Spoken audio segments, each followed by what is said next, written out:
Gotta go to this.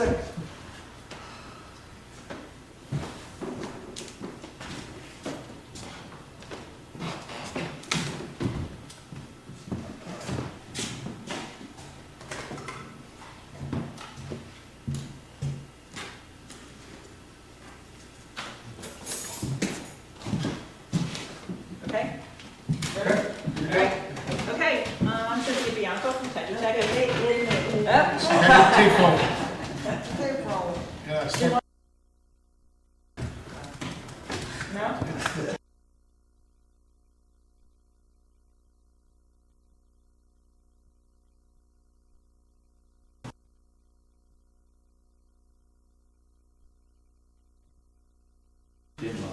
There you go. I can kill that middle row. It's ready there.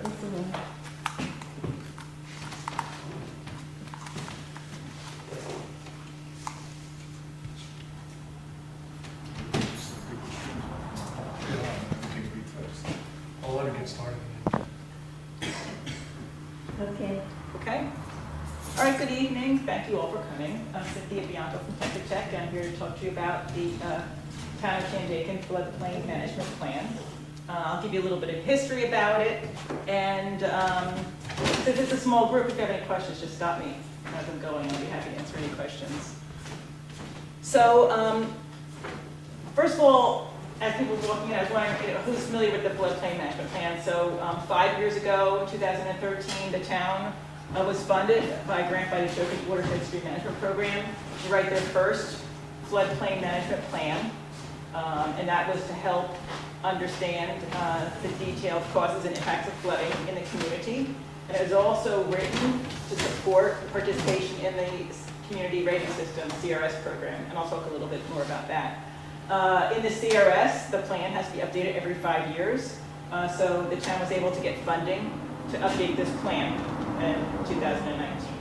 So I'd like to talk to you a little bit about why we're planning, what is in the plan, what's different from the last plan, the benefits, and talk a little bit about the next steps. Okay, so the flood mitigation plan, you might want to ask, why are we planning? Why do we need that? Everyone that lives here understands the history of flooding, and many people, I guess, were here during Irene when you had some major problems. And the reason that you're doing and have done a flood mitigation plan is to really understand your vulnerabilities, so you can come up with a plan to reduce damages and impacts in the future from flooding and make your town safer and more resilient. Another reason that you would want a flood mitigation plan is to improve your plan, which is a regulatory requirement by FEMA for the county hazard mitigation plan. So your floodplain mitigation plan was included in the Ulster County hazard mitigation plan when it was updated, and that helps you stay eligible for pre-disaster mitigation funds. So this is a dual purpose plan because not only does it meet your regulatory requirements for FEMA, but it also will help you get enhanced participation in the community rating system. Okay, so in general, a hazard mitigation plan is a way to, is a sustainable action to reduce impacts. So normally when we talk about hazard mitigation, we like to differentiate between short-term and long-term mitigation. So this plan is to help you have a sustainable community. So for instance, if you know a flood is coming, you could sandbag your property to reduce losses. Short-term action, that's really not considered mitigation by FEMA. But if you implement a project, such as a structural improvement, some kind of stream management improvement, or if you actually remove the structure, you have a long-term reduction in damages, and that's what we are talking about when we talk about mitigation. Okay, I talked about the community rating system a few times, so for those of you who don't know what the community rating system is, it's a program that's administered by the National Flood Insurance Program. Your community participates in the National Flood Insurance Program by virtue of adopting their flood insurance rate maps and having an adopted flood damage prevention ordinance. Therefore, they're demonstrating that they're managing flooding and flood impacts in the community. The community rating system was created in 1990 as a voluntary incentive program to help improve floodplain management, reduce flood losses, and also give some benefits to those that are insured by helping to reduce insurance premiums, because the participants demonstrate that they are working to reduce flood damages. Hard to see this, but if you have a handout, you can see it better. A little bit about the community rating system. It is again, a voluntary program, and it's a stepwise program where by capturing points in the system, by addressing certain floodplain management initiatives, you get points, and for every 500 points, you get a reduction in your insured premiums. So you can see here that the CRS classes go from 10 to 1, 10 being not participating, which is no discount in your flood insurance premium, to the maximum CRS class 1, where insured structures in the floodplain would receive a 45% discount in your flood insurance premium. And that's for communities to participate, just instead of individuals, right? Yes, so let me clarify that. So this is a program where the community's actions, the community participation, provides benefits for the insured homeowners. So what did we started out with, no points? So right now, the town of Shandaken is at 10, which means it's not participating. But the town of Shandaken is being very proactive, and they're preparing to participate in the CRS. So 5 years ago, when we helped develop your initial plan, we actually did a CRS impact analysis to understand where you would be able to enter in the program.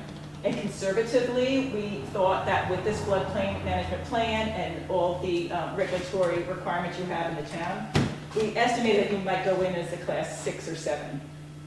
So, So we're not participating in it at all now. right now you're not participating, but you are preparing to participate. But why aren't we? Okay, so this. How long we have this plan? How long we had this plan? Well, Working on that's that. such a good question. So Yeah, I in thought we order, were in it. well, you're in the National Flood Insurance Program. In order to join the CRS, you have to demonstrate that you're in accordance with you're in accordance with the National Flood Insurance Program requirements. And you have to schedule a community assistance visit by FEMA and or the state to come and look at what you're doing and look at your regulations and your administration. So the town of Shandaken has been waiting for their community assistance visit. Is this what you guys are talking to me about? Yes. Okay. Once you get the community assistance visit and you show that the town's in compliance with the National Flood Insurance Program, then you'll be able to submit an application to the CRS, and they'll come and review your procedures. And yeah, we expect you to go in at a 9, 8, or possibly a 7, depending on And what just- How long we had this plan though? So the issue is that we had several building inspectors come through and code officers, and that was going to be responsible, because you have to maintain these records over the full year, and every year resubmit for FEMA to review it to see if you can get the credentials again. Know that until Irene and Sandy, I don't think there was anybody in the CRS in New York State. I know Middletown joined shortly after, maybe 3 years after Irene. I think they're a class 8, and that's just based on state regulations. Freeport, I think, was the first one in New York to get into CRS, from what I know from the flood mitigation. So there's not a lot of towns that are in. There's none in Ulster County, so Shandaken would be the first community to So participate. it's not like an automatic thing. It's not It's a all lot. that, it's a little And technical. honestly, and to tell you the truth, I think taking the stepwise process that Shandaken is doing is the smart way to go, because once you get into the community rating system, you have to have the resources to make sure you continue to administrate and manage the program. So there have been communities that have gone in and really haven't been prepared, and when they came up for their 5-year evaluation, they've been kicked out, and the insurance insurance premiums have gone up too. So for the past 5 years, Shandaken has done a lot, we made a lot of recommendations. You've passed a flood development permit, which you didn't have before. You've also put higher regulatory standards, your flood damage prevention ordinance. All these things are demonstrating that you are being proactive for flood mitigation. You're going to get a better class in CRS. Now with the, since the city has done some mitigation, and there's like in the Main Street of Phoenicia, they've done some. Is it wise to bring in someone now to start? I mean, once we started, you were saying you'd get kicked out. Now, is that just, how is that analyzed? Is that every year that they would look at it and say, hey, you're not doing enough, we've got to take you out? Or is it that we're not eligible now, that we didn't do enough so far to really get a rating as it is? Okay, I guess we'll start from the beginning, right, so before you go into CRS, FEMA will come out through the Insurance Services Organization, and somebody will come out and they'll look at your floodplain management administration and procedures. Once they do that and you're accepted into the program, you can apply under different categories under the CRS for points. So for instance, there's 4 different series in the CRS. They look at your public information activities, they look at your mapping and regulations, they look at your flood damage reduction activities and your warning and response activities. They assign points to what you're doing. Okay? So what I'm saying that other communities have perhaps applied and have not been properly prepared, that's what I'm saying, that when they have their 5-year review, they might come up short. We can go into more detail. I mean, what happens is when you come up with your 5-year review and if you come up with something that's not meeting the requirements, they'll give a grace period and you could try to fix that. But I'm just saying, I think your town has been smart. Instead of jumping into it 5 years ago, right, and maybe going in as class 9, but not having the correct administrative procedures, that wouldn't have been a smart thing to do. So I think right now it's very smart taking a stepwise approach, and they're very prepared now to join the CRS. I mean, you've got I think the most number of certified floodplain managers in any town in the state, I believe. I mean, every time we go to the New York State Floodplain Management Association, you've got a big group of certified floodplain managers in this town. So you've got knowledgeable people here to administrate, and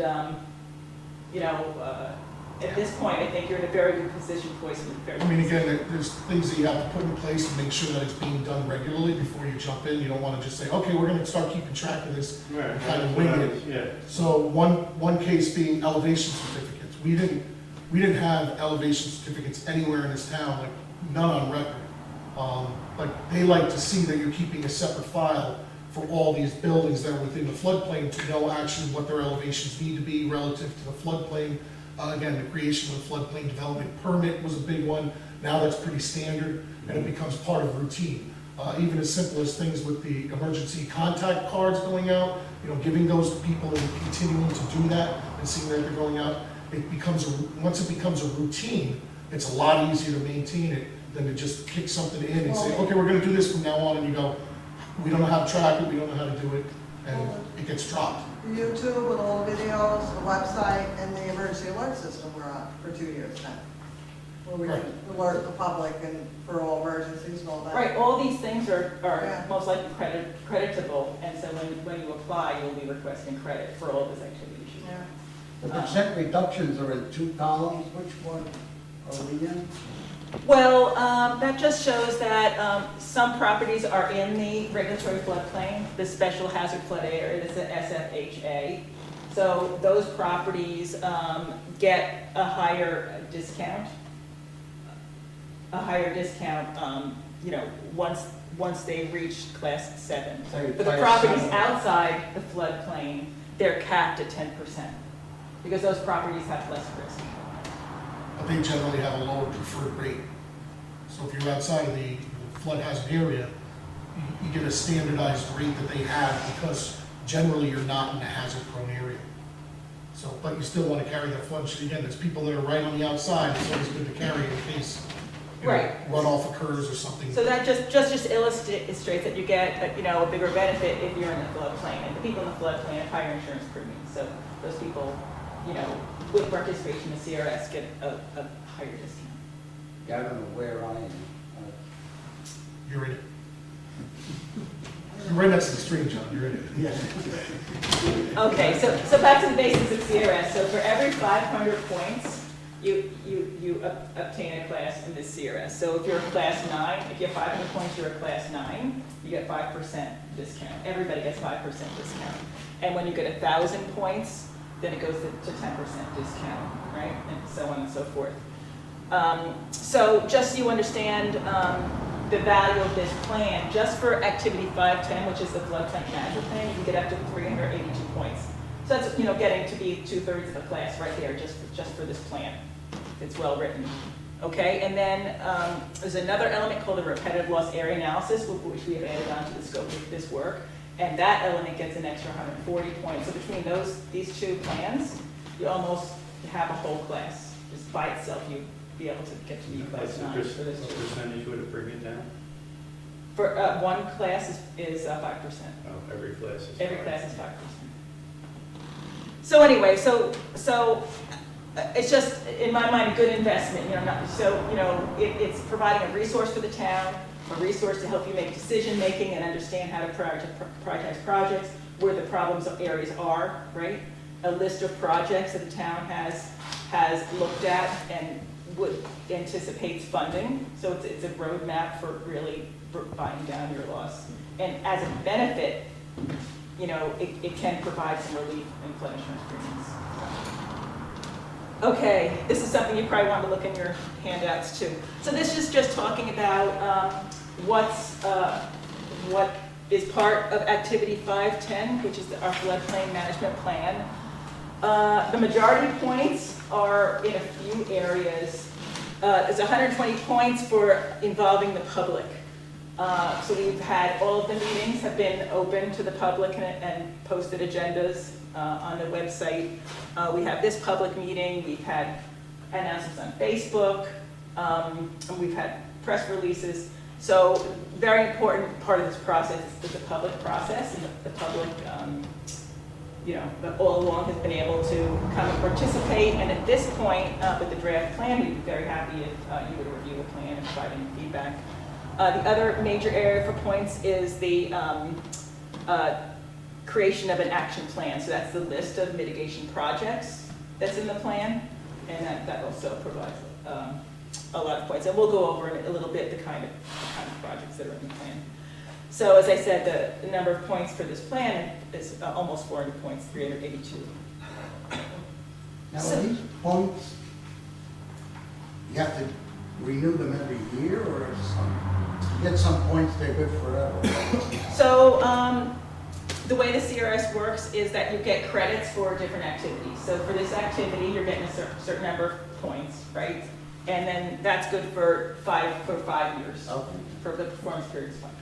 But again, as she was saying, as Cynthia was saying before, there are certain activities, so we're required every year to review the plan and make amendments as needed. You know, if a project has been, or an objective has been met or reached during that year, you want to mark that down and keep tracking it. So then when the 5-year review comes and FEMA comes to look at your CRS, you can go, yep, here's what we did for the past 5 years each time we reviewed, here's projects that we met the goals, and now we're due for a renewal of the plan in that 5-year span, which is, again, why we ended up doing this time.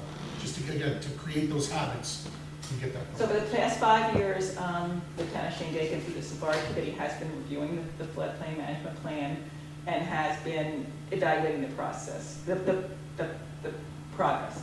So, you know, again, I've got a summary later on, but you know, every year they have been checking off projects that they've been doing. So, okay, so what's the repetitive loss analysis? I mentioned earlier, this is an opportunity to do some more detailed analysis, and it will gain some more points toward your CRS participation. And that is again, a more detailed analysis of the areas of town that have documented flood insurance losses. By looking at this and going through a 5-step process, we're able to provide some ongoing information for the town to be able to inform property owners that they might be in a risk area, and to inform property owners different things they can do to mitigate the flooding, the potential flooding in their projects, their property.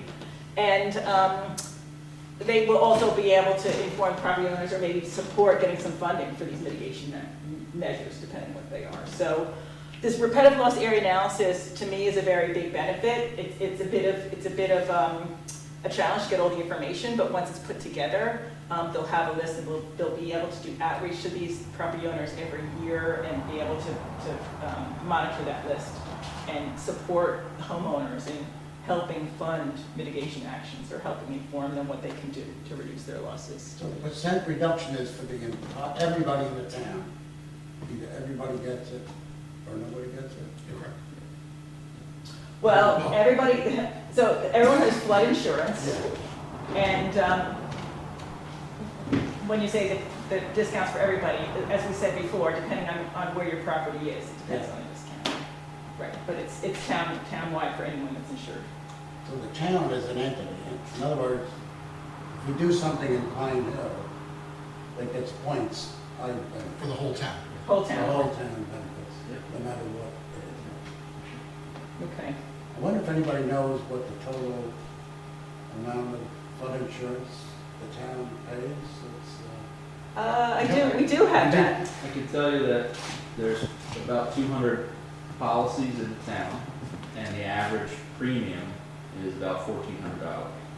So if you do the math, I don't know, I can't, not that good, it's off my head. That would be the 250,000. total premium. Yeah. So 200 times 1,400. $250,000. Yeah, put, Yeah. There's only 200 people on Again, they're only required if they have a federally backed mortgage. the phone. A lot of people, if they pay cash, or if they pay off their mortgage, they tend to drop their insurance, because they go, it hasn't flooded here in 10 years, or whatever, you know. Well, they don't pay anything if you get flooded. Yeah. You lose your building, so why bother with it? Okay, so we were talking about economics, you'd be interested in this slide.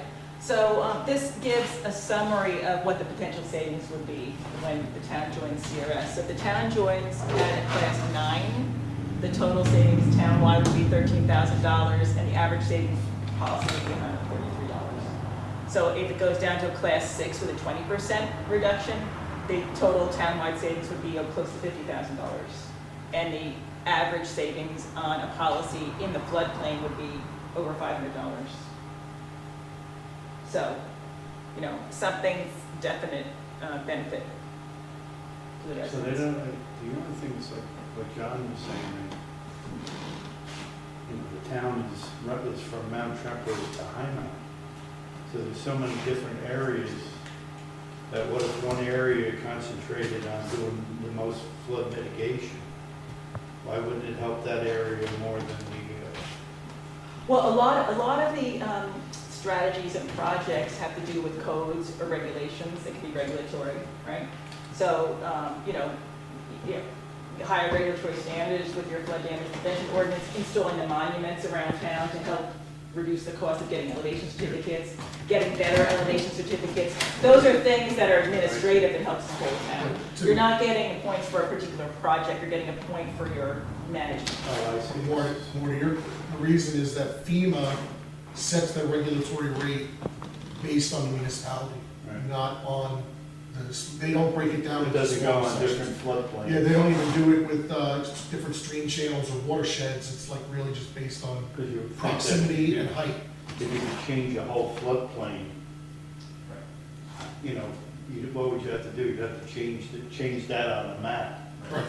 more than on the. Well, Can do that. no, they do, yeah. Can So, do that? so Yep. So we have the project in Mount Tremper coming up. That's one where we've actually asked DOT, because in order, when they do the work and it changes the elevation of the flood, it's gonna have an impact on the property owners within that specific area.